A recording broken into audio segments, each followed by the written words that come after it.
Frontal, irreverente, por vezes polémico, o nosso convidado desta semana deu voz ao longo dos últimos anos a algumas das críticas mais contundentes à inoperância da justiça em Portugal, não poupando de igual modo invectivas ao poder político. Respeitado por uns e visto por outros como um alvo a bater, fica no final do mês a conhecer o nome do seu sucessor, à frente da organização que representa os causídicos de Portugal. António Marinho e Pinto, bastonário da Ordem dos Advogados, é o convidado desta semana do TDM Entrevista. Antes de mais, muito obrigado, Dr. António Marinho e Pinto, por ter aceito este convite que foi dirigido pela TDM. Boa noite. Eu comecei esta entrevista nesta pequena introdução a dizer que ao longo destes últimos anos tornou-se, porventura, uma das figuras mais irreverentes do sistema em Portugal, falemos assim.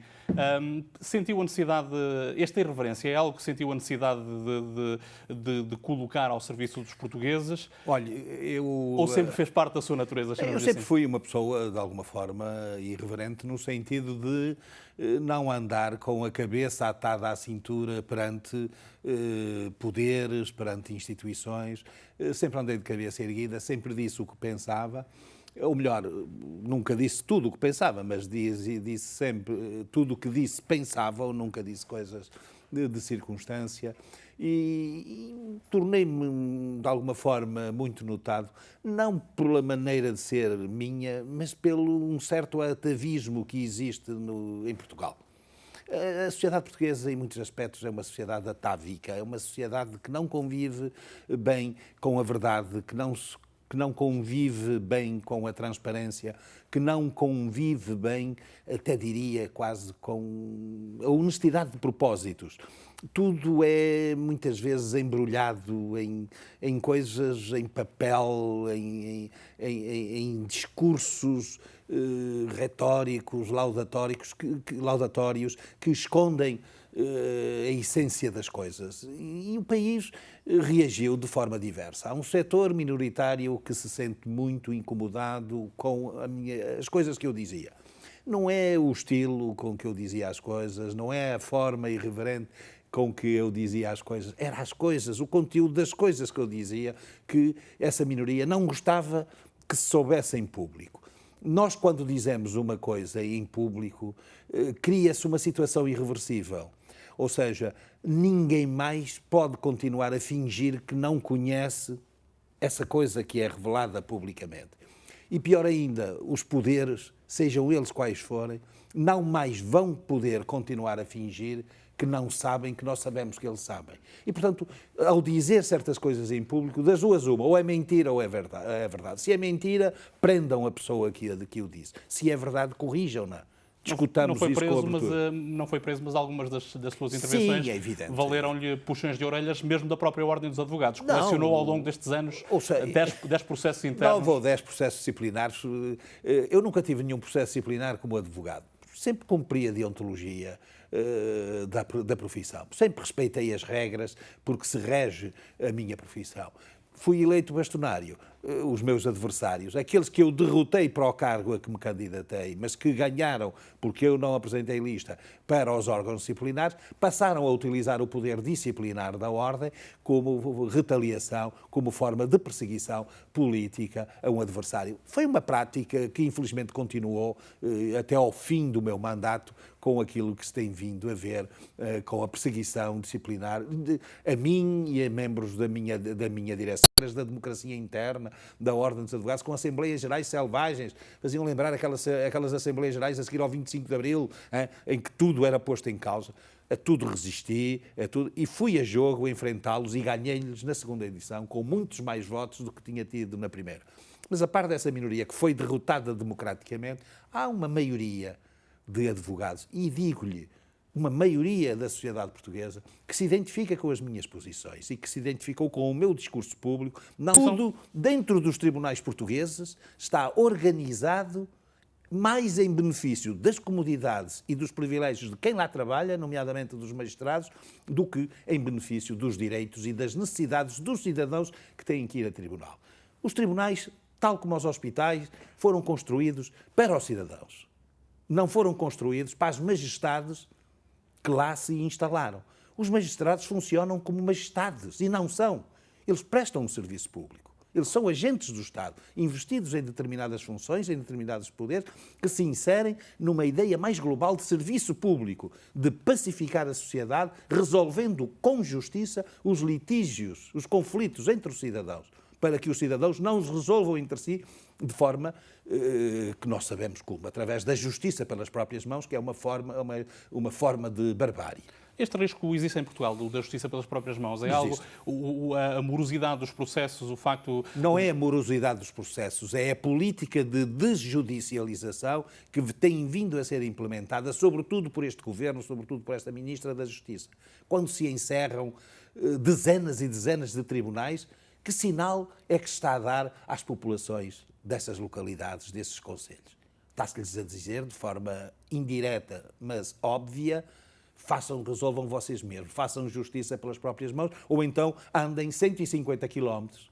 Como é que se pode compreender que um homicídio cometido em Moimenta, em São João da Pesqueira, por exemplo, seja resolvido, julgado em Moimenta da Beira, que fica a 50 e tal quilómetros, ou até em Viseu, que fica a 100 e tal quilómetros? A justiça deve ser feita o mais próximo possível do local onde ocorreram os factos que a reclama. E, portanto, fazer a justiça longe do local onde ocorreram os factos é tornar a justiça ineficaz como instrumento de dissuasão da prática de futuros factos ilícitos, nomeadamente de futuros crimes. E este está a ser feito unicamente com o objetivo de se criar em torno da justiça e em torno dos tribunais portugueses as condições que propiciem todas as negociatas privadas que alguns julgam possível e que se tornaram possível, por exemplo, na saúde, no domínio da saúde e até do ensino. E isto é criminoso.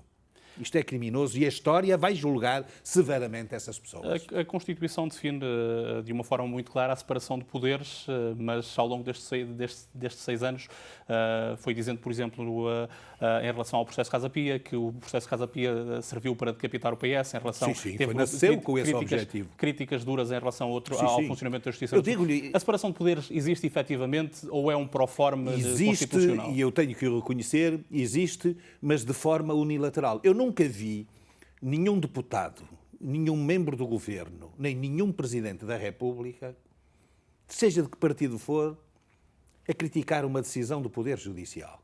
A dizer que os juízes deviam decidir assim ou aquilo. Mas praticamente todos os dias ouço, agora nem tanto ultimamente, devo reconhecê-lo, mas aqui há 2 anos, há 1 ano ou 2 anos atrás, praticamente todos os dias se ouvia os juízes a exigirem leis à medida das suas comodidades, a exigirem decisões do governo à medida das suas necessidades, a exigirem atitudes do Presidente da República. A separação de poderes é bilateral. Nem o poder político pode interferir no funcionamento do Poder Judicial, nem o Poder Judicial pode interferir com o julgamento do poder, com o funcionamento do poder político. Só que os nossos magistrados, sobretudo os nossos juízes, tinham um double standard, tinham 2 pesos e 2 medidas.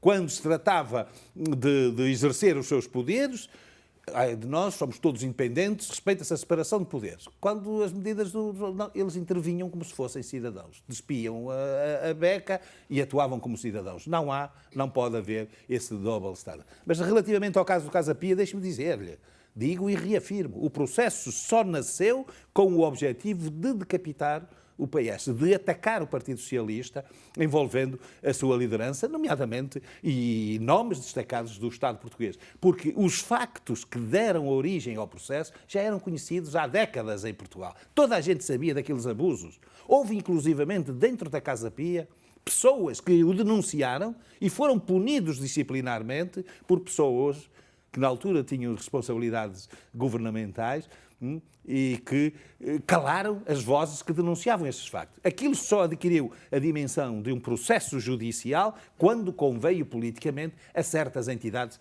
que todo mundo sabe hoje em Portugal e que a história não deixará de registrar. Foi isso que eu disse e é isso que é verdade. Isto é verdade, independentemente de também ser verdade que houve vítimas e que houve abusos, mas já havia, desde os anos 60, eram conhecidas. Como é que se justifica que a magistratura seja parcial com este tipo de questões? Porque é o que acaba Porque a magistratura é feita por homens, por 2 razões. Ela é feita por homens, a magistratura é exercida por homens que têm as grandezas e misérias de qualquer homem e de qualquer mulher. as mesmas virtudes de qualquer ser humano. E só uma cultura antiquada, só uma cultura obscurantista é que pretende dizer que eles, por serem magistrados, ficaram iluminados por uma chama divina que os purificou das tentações da carne, do prazer ou do dinheiro. Não, senhor. Eles são homens e mulheres como nós e têm as grandezas e misérias que cada um de nós. E depois, eles protegem-se muito uns aos outros. De facto, não se julga. Você já viu. Como é que essas misérias... Isto é muito simples, é o óbvio, não há explicações. Há advogados presos em Portugal. E bem presos, digo eu, como bastonário da Ordem dos Advogados. Bem presos, e até deviam estar mais alguns presos. Há médicos presos que foram presos. Há ex-governantes que foram presos. Há governantes que foram presos. Há deputados que foram detidos na Assembleia da República, quase. Há polícias que foram presos, há médicos, engenheiros, professores, mas você não vê nenhum magistrado que tenha sido preso. E porquê? Porque são eles que se julgam, que se investigam e que se julgam uns aos outros. E isto, contrariamente à cultura dominante nos tribunais, não significa que eles sejam todos imunes às tentações da delinquência. Porque alguns cometem, de facto, delitos e deviam estar presos, mas não estão, porque os colegas não têm a coragem de os julgar e de os condenar. Por corporativismo. Pegando no aforismo republicano que mencionava há pouco, como é que é possível submeter a um escrutínio, eu não diria popular, mas a avaliação do povo português esta espécie de intocáveis? Nós temos, é o debate público. É o debate público. O debate público é que vai fazer com que o poder judicial, o debate público e a intervenção dos advogados, que vai fazer recentrar o poder judicial dentro das suas finalidades constitucionais. E aí eu realço o papel importantíssimo dos advogados.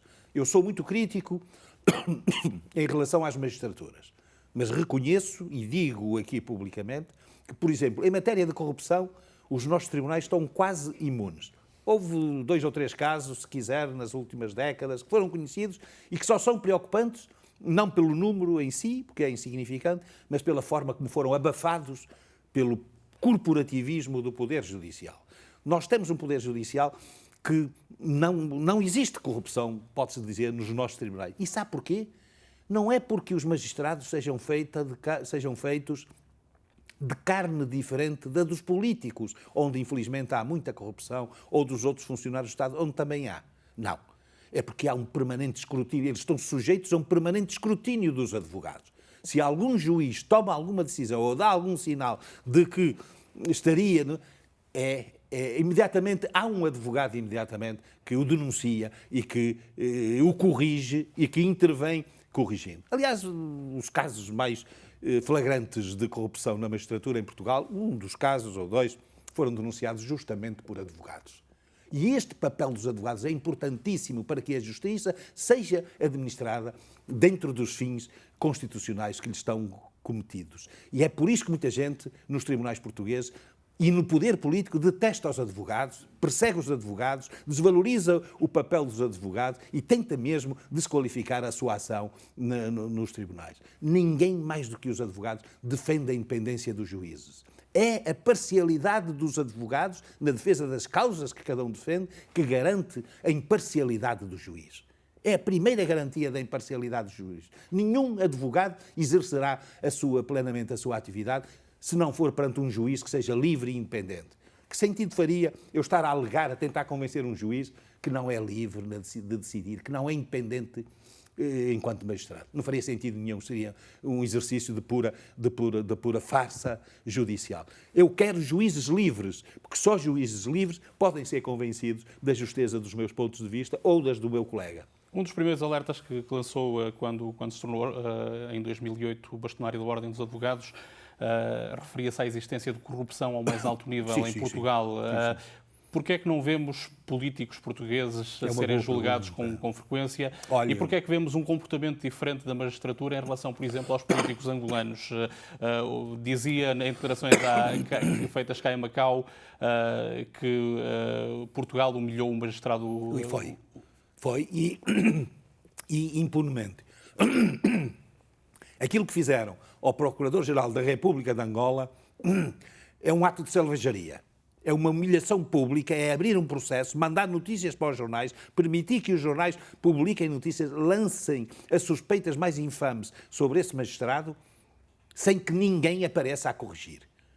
E mais ainda tivemos um ministro que, de forma patética, foi para Angola tentar apagar esse incêndio com gasolina, de forma absolutamente patética. Portanto, é absolutamente infame aquilo que fizeram ao mais alto magistrado do Ministério Público de um país amigo. Inclusivamente, o processo foi arquivado e esteve meses sem que a opinião pública soubesse, depois de haver notícias que davam conta das piores insinuações sobre o caráter desse magistrado. Isto, de facto, quando se faz isto a um dignitário da magistratura de um país amigo, imagino que nos faz em Portugal aos cidadãos. É aquele espetáculo degradante em que as pessoas são permanentemente julgadas na praça pública, através de jornais, tabloides, que têm uma relação promíscua com investigadores, com polícias e com magistrados. E tudo isto se faz impunemente, porque as pessoas que violam o segredo de justiça são aquelas que têm, muitas vezes, em alguns casos, a titularidade da ação penal, ou seja, a competência para investigar esses crimes.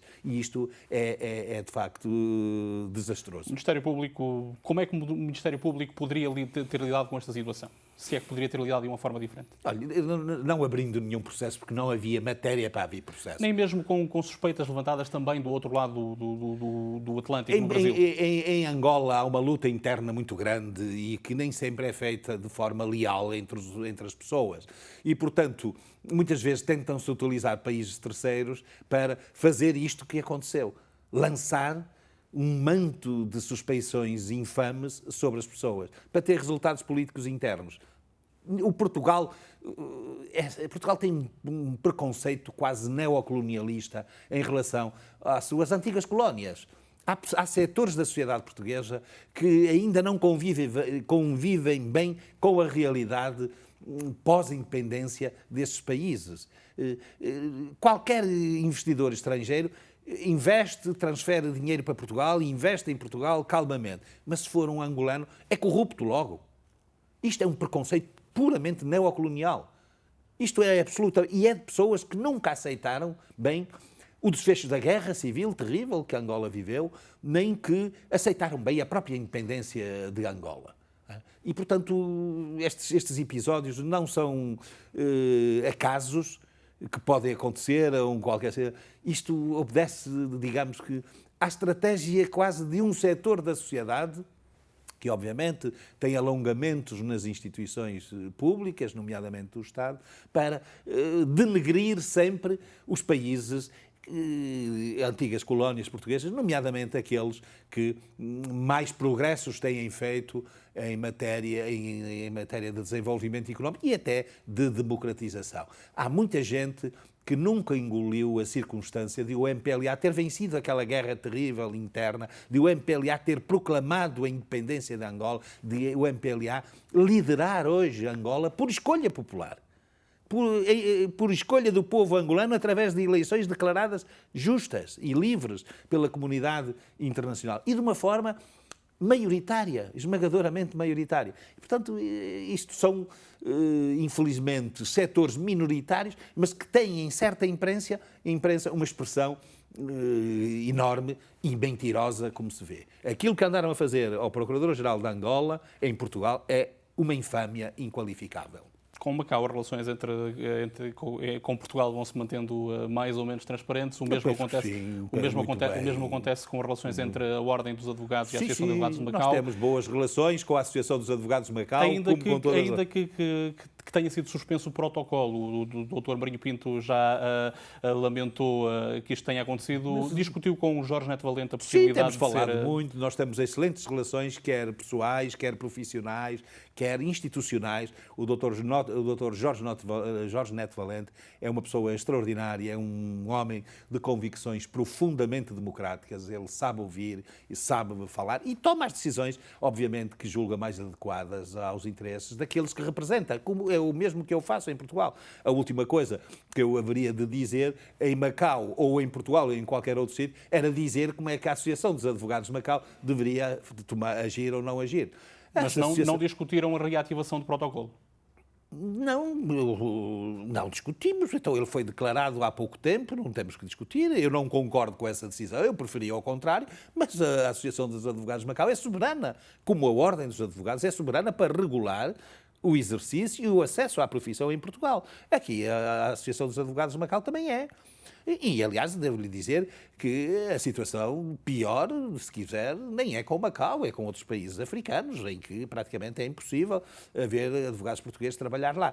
Nós temos um protocolo com o Brasil absolutamente livre. Qualquer advogado brasileiro pode inscrever-se na Ordem dos Advogados Portugueses. Qualquer advogado português pode inscrever-se na Ordem dos Advogados do Brasil, livremente. E temos funcionado bem. Eu sou adepto da concorrência entre advogados, entre profissionais. Eu exerço uma profissão, eu só ganho se um colega meu perder, que está do outro lado. O colega que está daquele lado contra mim só ganha se eu perder. E, portanto, é a concorrência entre nós que nos torna uma profissão mais viva, mais atuante, mais interventiva, mais forte. E eu sou adepto da concorrência entre advogados, porque onde houver concorrência, a advocacia vai ser necessariamente melhor. Mas esta abertura constituía, de certa forma, também um manancial de esperança para os 28 mil profissionais que representa isto, porque falámos de um país com 10 milhões de habitantes, 28 mil advogados Mas são um número erros da excessivo. própria Ordem dos Advogados no passado que permitiu que a profissão se massificasse. Eu compreendo que o Dr. Jorge Nato Valente tenha esses cuidados em relação à advocacia em Macau. Macau tem 200 ou 300 advogados. Se abrisse totalmente as suas... Bom, dentro em breve ficaria com milhares de advogados num território onde 200 ou 300 advogados cumprem plenamente as necessidades sociais do patrocínio e da assessoria jurídica e da advocacia. Dizia também que a determinada altura os advogados, os estagiários que saíam dos cursos de Direito em Portugal, que vinham mal preparados. Este cenário alterou-se ou nem por isso? Ouça, eu quando tirei o curso, quando me matriculei em Direito, em Coimbra, em 1970, éramos 300 e tal alunos. Concluíram a licenciatura 100 e tal, quase um terço apenas. Não digo que esses tempos que eram bons, mas que quem tirava um curso de Direito tinha que saber Direito. Que se não soubesse, não tirava. E muitos viram que não conseguiam tirar o curso e desistiam, ou mudavam de curso, ou desistiam mesmo disso. Hoje, quem é que reprova nas universidades em Portugal? Ninguém. Os estudantes do ensino público, nomeadamente do ensino do direito, que é aquilo que eu conheço melhor, não são tratados como alunos pelas universidades, são tratados como clientes. E isto diz tudo da realidade, da mercantilização do ensino superior, sobretudo do ensino do direito. Não se pode reprovar o aluno, senão ele muda de universidade. Vai para outra onde não reprova. Ele veio aqui e não veio para aprender direito. Alguns vão. Mas a maioria vai para ter um canudo para ostentar um título na sociedade. E as universidades prestam-se a isso. Dão-lhe, desde que eles paguem. Desde que eles paguem. E para aumentar ainda mais esse fluxo, até reduziram a duração dos cursos de Direito. Antes eram 5 anos, eu tirei um curso com 5 anos. Eles achavam que era muito, então reduziram para 4 e para 3. Há universidades que dão um curso de Direito em 3 anos. Aqui é pagar e esperar 3 anos, ir lá umas aulas e fazer os pagamentos que eles exigem e tem-se o canudo. Isto é uma fraude gigantesca à sociedade. Porque a Ordem dos Advogados existem para exercer competências. A Ordem dos Advogados ainda tem a última palavra nesse sentido, com o exame da admissão. Tem uma palavra muito forte. A Ordem dos Advogados, quando entrega uma cédula profissional a um jovem que concluiu o seu estágio com êxito, está a autorizá-lo a exercer esta profissão em nome do Estado. As ordens exercem poderes públicos delegados pelo Estado. E está a dizer ao jovem ou à jovem que pode exercer a advocacia. Mas está a dizer mais. E isto, para mim, é que é o mais importante. Está a dizer à sociedade portuguesa no seu conjunto, podem confiar neste jovem, neste homem ou nesta mulher, porque eles estão preparados para defender os seus direitos, para defender o vosso património, para defender a vossa liberdade. E, portanto, aqui, comigo, a Ordem dos Advogados não pode mentir. Eles têm que estar mesmo preparados para poder-nos dar essa garantia à sociedade. Infelizmente, nem sempre foi assim. Antes de eu chegar, não era assim. A formação profissional, o estágio, era um excelente negócio. A Ordem, antigamente, dava um estágio eminentemente prático. O estagiário acompanhava o patrono durante 1 ano e meio e, ao fim de 1 ano e meio, o patrono declarava se ele estava ou não apto a exercer a profissão. Com todos os defeitos que esse sistema teve, era melhor que o sistema que depois foi adotado, quando após a adesão de Portugal à Comunidade Económica Europeia, em meados dos anos 80, o país foi encharcado com milhões e milhões de contos para a formação. Então a Ordem, havia dinheiro para a formação, a Ordem foi também buscar dinheiro para a formação. E alguns advogados passaram a ser formadores, professores catedráticos. Porquê? Não porque os advogados necessitassem daquela formação decadente que reproduzia em forma de corruptela o pior que havia no ensino tradicional e escolástico, repetitivo, do Magister Dixit. Não.